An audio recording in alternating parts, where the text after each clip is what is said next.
Sarah J. Maas, Trono de Vidro. Capítulo 5. Celaena afastou alguns fios de cabelo rebeldes que lhe caíam pela face e permitiu que a conduzissem até a clareira. Se quisesse se libertar, teria de passar por Cal primeiro.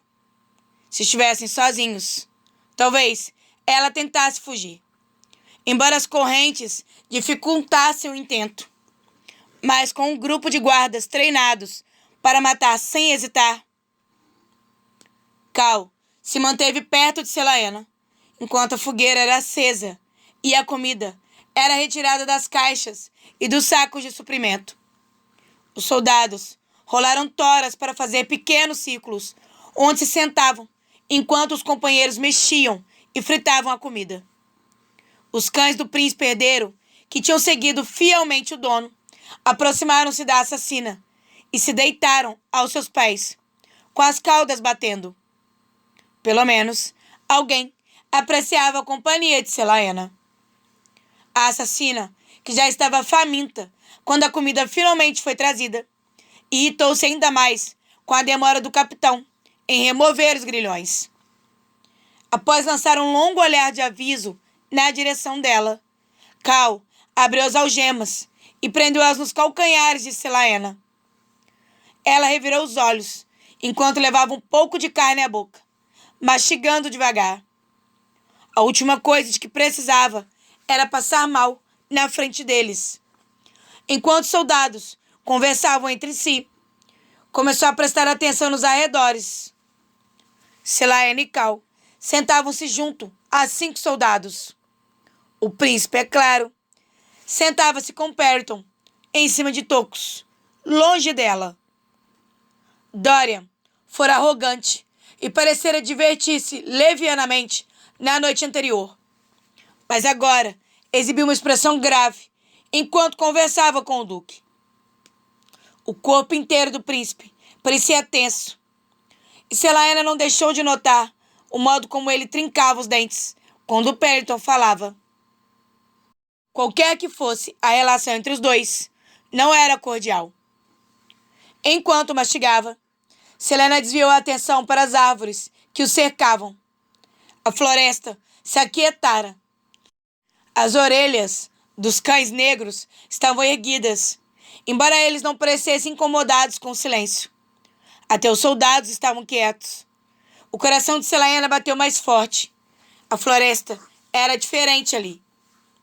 As folhas pendiam feito joias, gotinhas de rubi, pérola, topázio, ametista, esmeralda e granada. E um tapete dessas riquezas recobriu o chão em volta deles. Apesar dos estragos das guerras de conquista, aquela parte da floresta de Carvalhal permanecia imaculada, e o lugar ainda reverberava com os resíduos do poder que outrora dera às árvores sua beleza sobrenatural. Celaena tinha apenas 8 anos, quando Erobin Ramel, seu mentor e o rei dos assassinos, a encontrara semi-submersa na margem de um rio congelado, levando-a para seu forte na fronteira entre Andarlan e Terracem, enquanto a treinava para se tornar uma assassina mais leal e competente. Erobin jamais permitira que Celaena voltasse para seu lar em Terracem, mas ela ainda se lembrava da beleza do mundo antes que o rei de Andarlan ordenasse que a maior parte dele fosse queimada. Agora não havia mais nada lá para Celaena, e jamais haveria. Erobin nunca dissera isso em voz alta, mas se ela tivesse recusado sua oferta para treiná-la, ele a teria entregue para os que a desejavam morta. Ou pior. Celaena acabara de ficar órfã, e mesmo com 8 anos, já sabia que uma vida com Erobin, com um nome novo que ninguém reconheceria, mas que algum dia todos temeriam, significava uma chance de recomeçar, de escapar do destino que a forçara a pular no rio gelado aquela noite, 10 anos atrás. Floresta maldita! Rosnou um soldado de pele cor de oliva. Um soldado atrás dele deu uma risadinha. Quanto mais cedo queimarem isto, melhor. Os outros soldados assentiram, e Selaene enrijeceu.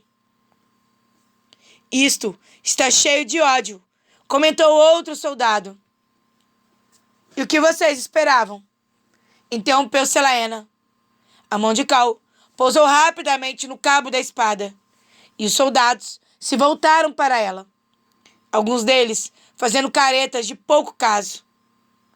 Esta floresta não é igual às outras. Ela apontou para as árvores com o garfo. É a floresta de Brennon. Meu pai me dizia que esta floresta era cheia de fadas, disse o soldado, mas todas sumiram. Junto com os malditos féricos, respondeu outro soldado, após morder uma maçã. Nós nos livramos deles, não foi? Perguntou um terceiro. Cuidado com a língua, repreendeu Selaena. O rei Brennon era do povo férico, e Carvalhal ainda é dele. Eu me surpreenderia se as árvores ainda se lembrassem dele. Os soldados riram. Essas árvores teriam de ter uns 2000 anos de idade, disse um deles. Féricos são imortais, respondeu ela. Mas as árvores não são. Irritada, Selaena balançou a cabeça e comeu outro bocado. O que você sabe sobre a floresta? Perguntou Cal, serenamente. Será que estava zombando dela? Os soldados se inclinaram para a frente, prontos para rir. Mas os olhos castanhos do capitão mostravam mera curiosidade. Selaena engoliu a carne. Antes de Andarlan iniciar a conquista, esta floresta estava imersa em magia, respondeu ela, em voz baixa, mas não de maneira servil. Cal esperou que Selaena continuasse, mas ela nada disse. E? Insistiu ele. Isso é tudo que eu sei, respondeu ela, sustentando o olhar de Cal. Desapontados, os soldados voltaram a se concentrar na refeição. Selaena estava mentindo, e Cal sabia disso. Ela sabia bastante sobre a floresta. Sabia que os moradores dali eram o povo das fadas. Gnomos, duendes, ninfas, goblins, mais nomes do que era possível enumerar ou lembrar. Todos governados por seus primos antropóides maiores, os imortais féricos, os habitantes e colonizadores originais do continente, os seres mais antigos de Erileia. Com a corrupção crescente de Andarlan e a campanha do rei para caçá-los e executá-los, as fadas e os féricos fugiram, procurando abrigo nos lugares intocados e ermos do mundo. O rei de Andarlan proscrevera tudo, magia, féricos e fadas, e remover os vestígios tão completamente que mesmo que os que carregavam no sangue chegavam a crer que a magia jamais existira. E a própria Selaena era um exemplo disso. O rei dissera que a magia era uma afronta à deusa e a seus deuses, que manipular a magia era uma imitação impertinente dos poderes divinos. Embora o rei tivesse proibido a magia, a maioria das pessoas sabia da verdade. Um mês após a proclamação, a magia desaparecera completamente, por conta própria. Talvez tivesse antecipado os horrores que se seguiriam. Selaena ainda sentiu o cheiro das queimadas que se alastraram durante seu 8º e 9º anos de vida. O cheiro de livros queimando, repletos de conhecimento antigo, insubstituível. Os gritos de videntes e curandeiros sendo consumidos pelas chamas. As fachadas e locais sagrados demolidos, conspurcados e apagados da história. Muitos dos usuários de magia que não foram queimados terminaram como prisioneiros em Endovier. E a maioria não sobreviveu lá. Já fazia tempo desde a última vez que Selaena contemplara os dons que perdera. Embora a memória de suas habilidades assombrasse seus sonhos, apesar da carnificina, talvez tivesse sido bom que a magia desaparecesse.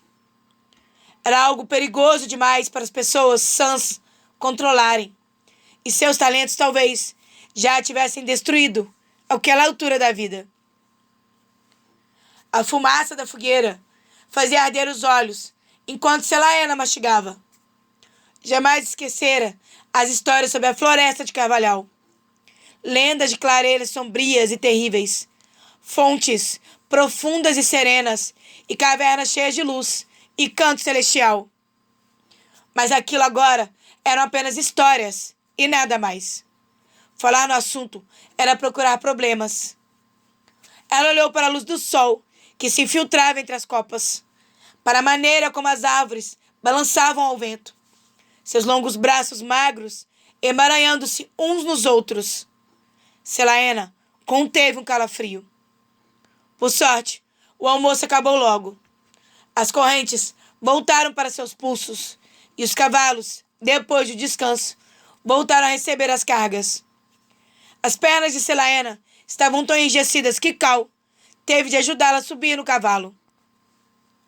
Doía cavalgar, e o nariz dela também sofria com o contínuo cheiro de cavalo suado e excremento que vinha da frente do grupo. O grupo seguiu viagem pelo resto do dia, e a assassina ficou em silêncio enquanto via a floresta passar. A tensão em seu peito recusou-se a abandoná-la, até finalmente deixarem a clareira brilhante para trás. O corpo de Selaena doía quando, por fim, pararam para passar a noite.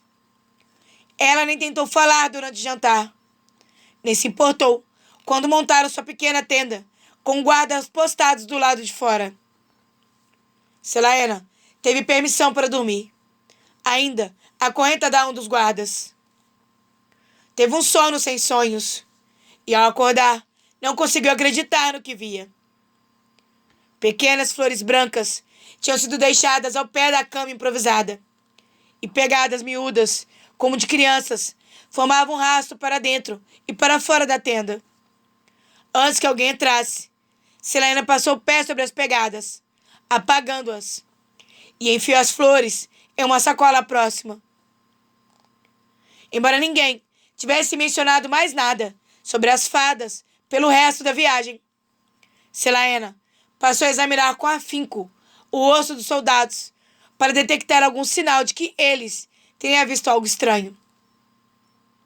Ela passou a maior parte do dia seguinte com as mãos suadas e o coração acelerado, mantendo sempre a atenção nos bosques que passavam.